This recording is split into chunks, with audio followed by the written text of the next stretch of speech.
Halo teman-teman, kembali lagi di MMTV Sport Channel.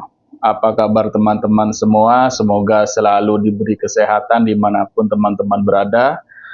Teman-teman, pada kesempatan kali ini kita akan membahas mengenai Garuda Calling, pemanggilan pemain-pemain nasional Indonesia untuk memperkuat timnas Indonesia yang dipersiapkan untuk menghadapi timnas Arab Saudi dan juga timnas Irak yang akan dilaksanakan pada tanggal 9 dan tanggal 12 Oktober. Itu sudah tidak lama lagi, hanya sekian minggu dari sekarang akan dilaksanakan pertandingan penting yang akan menentukan jalan bagi timnas Indonesia ke depan, apakah akan berhasil untuk pertama kalinya selama Indonesia merdeka untuk menjejakkan kakinya di panggung Piala Dunia. Hanya berjarak 2 kemenangan saja untuk bisa memastikan timnas Indonesia berada di panggung terbesar hajatan sepak bola dunia itu.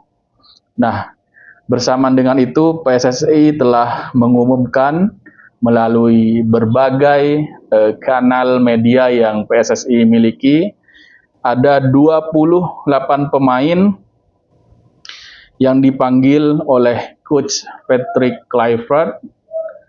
Dari 28 nama-nama pemain ini tentu sudah tidak asing bagi kita, sudah sangat familiar, walaupun ada beberapa pemain yang cukup mengejutkan juga gitu, karena pemain itu menghilang dari skuad timnas Indonesia bulan Oktober mendatang untuk menghadapi Arab dan Irak ya.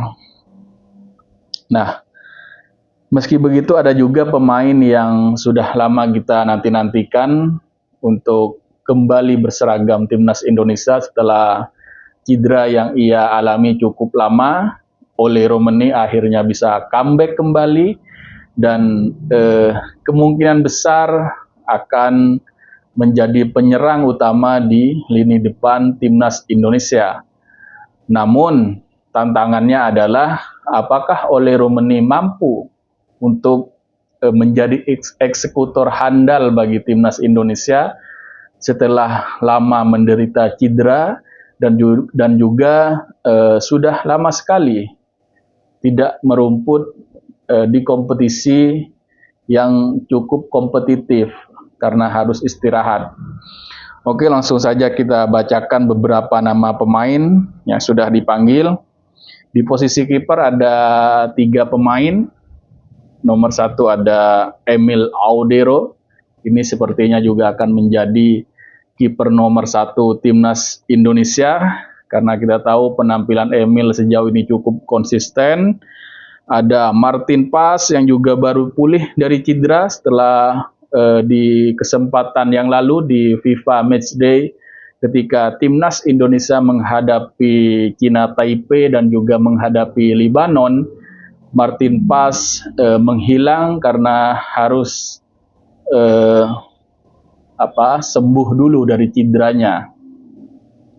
Kemudian dari liga lokal kita, Hernando Ari masih diberi kepercayaan untuk tampil bersama skuad timnas Indonesia, meskipun saya kira bagi Hernando tidak mudah untuk mendapat kesempatan bermain karena harus bersaing dengan 2 kiper yang harus kita katakan memang levelnya jauh di atas Hernando. Kemudian back tengah ini ada Jai Itzes, ada Kevin Dix, Jordi Amat, Rizky Ridho, dan juga Justin Hubner yang juga nama-nama tidak asing yang memang ini langganan bagi lini pertahanan timnas Indonesia. Dan kemudian di sektor back kiri ini sangat padat sekali, seperti biasa banyak sekali nama-nama yang dipanggil di pos ini, sehingga banyak sekali juga nama-nama yang harus tersisihkan, yakni ada Kelvin Verdong, yang kemungkinan besar akan menjadi pilihan utama. Ada juga Dean James yang biasanya menjadi pelapis bagi Kelvin. Ada Nathan yang posisi aslinya adalah sebagai bek kiri, namun di timnas Indonesia kita tahu bahwa Nathan seringkali dimainkan sebagai gelandang bertahan. Kemudian ada juga Yance Sayuri, ini pemain serba bisa menempati banyak pos, bisa bermain sebagai bek kanan, bisa juga bermain sebagai penyerang sayap kiri ya. Cukup mobile bagaimana penempatan dari seorang Yance Sayuri. Zain Patinama juga terdaftar sebagai pemain yang dipanggil. Pemain yang bermain di Buriram United ini sedang ya menunjukkan performa yang cukup baik di Buriram karena selalu mendapat menit bermain dan tampil secara reguler di kompetisi resmi yang diikuti oleh Buriram. Kemudian di bek kanan ini tidak terlalu padat. Ada Sandy Walsh, rekan Zain Patinama di Buriram United juga saat ini mendapat banyak kesempatan untuk bermain bersama Buriram, baik itu di Thai League maupun di kompetisi antar klub di Asia. Di bek kanan tentu yang memang berposisi asli sebagai bek kanan hanya Sandy, tetapi kita tahu banyak juga pemain-pemain lain seperti Kevin Dix, kita tahu posisinya seringkali juga bermain sebagai bek kanan ya. Walaupun saat ini di klubnya di Borussia Mönchengladbach, Kevin Dix seringkali dimainkan sebagai bek tengah, dan juga kita tahu di pertandingan terakhir melawan Lebanon ketika uji coba, Kevin Dix berduet dengan Jai Itzes, cukup berhasil duetnya, sangat tenang dan betul-betul menunjukkan satu soliditas yang sangat baik, sangat kokoh dan sulit saya kira untuk ditembus ketika Kevin bermain diduetkan dengan Jai Itzes sebagai pemain bertahan. Namun sekiranya dirasa bek kanan ini masih membutuhkan tenaga dari Kevin, tentu bisa saja Kevin di pertandingan nanti dimainkan sebagai bek kanan. Gelandang bertahan ada dua nama senior, Tom Hai dan juga Joy Pelupesi. Ini seringkali menjadi duet yang dianggap ideal bagi para penggemar sepak bola, khususnya para penggemar timnas Indonesia, karena Tom seringkali bermain sebagai pengatur serangan dan juga Joy Pelupesi bermain lebih bertahan, memutus segala serangan yang masuk ke pertahanan timnas Indonesia. Kemudian di gelandang tengah juga ada nama Mark Krok ya, pemain yang sangat senior juga, usianya sudah 32 tahun. Tetapi walaupun mungkin kemampuannya tidak sebaik sebelum dia berusia 30 tahun, tetapi pengalaman dan juga kematangannya sebagai pemain senior saya kira juga masih sangat dibutuhkan oleh timnas Indonesia, apalagi skuad timnas Indonesia masih banyak juga dihuni oleh pemain-pemain muda. Ada juga nama Ricky Kambuaya. Ricky juga di beberapa pertandingan terakhir bersama timnas Indonesia sempat mencuri perhatian karena menunjukkan permainan yang sangat agresif dan juga umpan-umpan akurat yang bisa menusuk langsung ke jantung pertahanan lawan. Kemudian di pos sayap kiri ada nama Ragnar Oratmangun dan juga Stefano Lillipali, dua pemain yang tentu memiliki usia yang sangat berbeda. Lillipali adalah pemain yang paling senior di timnas Indonesia, sedangkan Ragnar masih memiliki usia emas bisa dikatakan. Pemain yang belum mencapai usia 30 tahun. Ragnar kemungkinan akan dimainkan nantinya, walaupun saat ini juga masih terseok-seok ya di klubnya. Klub dari Ragnar ini berada di posisi papan bawah, dan Ragnar sendiri cukup jarang untuk mendapat menit bermain dari awal. Namun walaupun Ragnar hanya seringkali menjadi pemain pengganti, kemampuan Ragnar Doratmangun selama ini saya kira masih cukup dibutuhkan, karena pengalaman-pengalamannya ketika memperkuat timnas Indonesia selalu menjadi ancaman tersendiri bagi pertahanan lawan yang dihadapi. Di pos sayap kanan cukup padat, ada nama Emiliano Jonathans yang baru bergabung dan sudah menjalani debut laga uji coba. Cukup memuaskan sebetulnya Emiliano, pemain yang masih sangat muda, pemain yang sangat agresif di lini serang, dan kemungkinan juga Emiliano ini akan menjadi pilihan utama di sektor sayap kanan timnas Indonesia. Ada juga Eliano Riders yang ini pemain serba bisa dimainkan sebagai pemain back kanan, dimainkan juga sebagai pemain gelandang bisa, dimainkan juga sebagai winger kanan juga bisa. Ada juga pemain Egy Maulana Fikri, pemain yang juga musim lalu sangat bersinar bersama Dewa United, walaupun di musim baru ini belum menunjukkan ya kemampuan sesungguhnya dari Egy Maulana Fikri ini, sehingga kemungkinan Egy akan menjadi pelapis nantinya di lini serang timnas Indonesia. Kemudian ada Yakob Sayuri, pemain yang juga serba bisa. Di 2 laga sebelumnya Yakob dimainkan ya sebagai pemain bek kanan ketika menghadapi Cina Taipei dan juga menghadapi Lebanon. Kemudian ada Beckham Putra, pemain yang juga sangat muda, pemain ya walaupun usianya masih tergolong 20 tahunan, tetapi sudah menjadi pemain kepercayaan bagi Persib Bandung dan sejauh ini menjadi pemain penting di Persib. Di timnas Indonesia sudah mulai merangsek, bisa dibilang menggantikan peran dari Marcelino ya, karena beberapa kali Beckham ini mampu menjadi pemain yang cukup agresif di lini serang timnas Indonesia, dan dengan tidak dipanggilnya Marcelino kemungkinan Beckham menjadi pilihan utama paling tidak sebagai pelapis ketika menghadapi kebuntuan di babak kedua nantinya. Kemudian di lini depan ada trio penyerang kita, Uli Rumeni yang baru sembuh dari cedera, pemain yang luar biasa statistiknya bersama timnas Indonesia.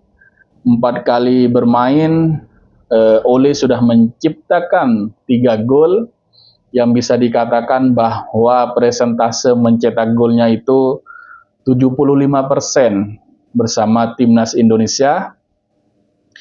Tentu kita berharap Ole Rumeni ini diberi kemudahan untuk menjalani comeback-nya bersama timnas Indonesia, walaupun cederanya cukup lama, mungkin hampir 3 bulan, tetapi Ole Rumeni saya kira pemain yang mudah untuk beradaptasi kembali, walaupun ini harus disiasati dengan baik oleh Ole, karena kalau tidak disiasati, saya khawatir level kebugaran dari Ole Rumeni ini belum pada level puncak, karena sudah sangat lama sekali tidak bermain di kompetisi yang kompetitif maupun ajang uji coba yang diselenggarakan oleh klub maupun timnas Indonesia.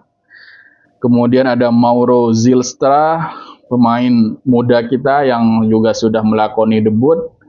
Posturnya tinggi besar, cukup ideal sebetulnya untuk menjadi sosok striker, meskipun kita tahu Mauro ini masih belum mendapat banyak kesempatan di klubnya untuk bermain secara reguler maupun menjadi pemain pengganti. Mauro lebih banyak duduk di bangku cadangan dan seringkali juga tidak dimainkan.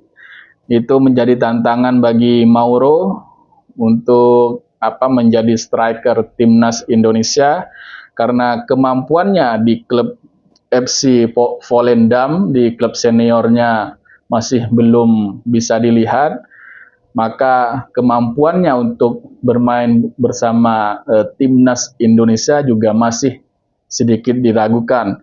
Kemudian ada juga Ramadan Sananta, pemain yang juga masih muda, namun memiliki kemampuan yang sangat luar biasa. Ramadan memiliki fisik yang kuat dan tendangan yang sangat keras ketika kita melihatnya bersama klub maupun timnas. Kemampuan ini seringkali menjadi senjata bagi tim maupun klub yang dibelanya. Nah, itu saja pemain-pemain yang dipanggil oleh Coach PK ya. Ada beberapa pemain yang menghilang. Sebut saja Marcelino. Kita tidak tahu mengapa tidak dipanggil, namun bisa kita prediksi bahwa Marcelino ini memang ada kendala soal menit bermain bersama klubnya. Karena sudah sangat lama sekali Marcelino tidak bermain, bahkan musim ini pun Marcelino belum bermain 1 menit pun bersama klubnya. Kalau musim lalu itu masih agak bagus karena Marcelino mendapat banyak kesempatan untuk bermain bersama Oxford United U21. Namun di musim ini sepertinya semakin sulit bagi Marcelino untuk mendapat kesempatan bermain, sehingga akhirnya klub Marcelino ini meminjamkan Marcelino ke klub AS Trencin yang bermain di Liga Slovakia. Kita tahu AS Trencin ini juga mantan klub dari Witan Sulaiman. Nama lain yang juga tidak dipanggil ada Adrian Wibowo. Mungkin karena usianya masih sangat muda, masih belum 20 tahun, Adrian bisa dibilang lebih dipersiapkan untuk pemain ataupun tim nasional U23 Indonesia. Dan Adrian sendiri juga di klubnya Los Angeles FC masih belum mendapat kesempatan bermain yang baik ya, lebih banyak dimainkan di klub juniornya LAFC U23 atau U21 ya kalau tidak salah. Kemudian ada nama Ivar Jenner yang juga menghilang. Di FIFA Matchday yang lalu Ivar juga tidak dipanggil oleh Coach PK karena mengalami cedera. Namun yang cukup disayangkan memasuki ronde 4 ini Ivar kembali tidak dipanggil. Dan kabarnya Ivar kembali menderita cedera. Padahal kita tahu di beberapa kesempatan yang lalu Ivar Jenner ini cukup baik ya, tampil bersama klubnya beberapa kali meskipun kembali tampil ya setelah sebelumnya dipromosikan ke tim senior. Ivar ini dikembalikan lagi untuk bermain bersama klub juniornya yaitu Jong Utrecht, dan seringkali mendapat kesempatan bermain. Bahkan di pertandingan yang lalu Ivar mampu mencetak gol yang cukup indah dari luar kotak penalti bersama Jong Utrecht. Nah, itu saja teman-teman pembahasan kita kali ini mengenai Garuda Calling. Sedikit informasi yang saya sampaikan ini semoga bermanfaat bagi teman-teman pecinta sepak bola, khususnya pecinta timnas Indonesia yang sudah tidak sabar tentunya untuk menyaksikan laga selanjutnya, ingin memastikan apakah timnas Indonesia bisa mencetak sejarah untuk pertama kalinya lolos langsung ke putaran final Piala Dunia. Oke, demikian saja. Kita jumpa lagi di kesempatan yang lain dengan pembahasan yang lebih menarik tentunya. Terima kasih telah menyimak. Sampai jumpa.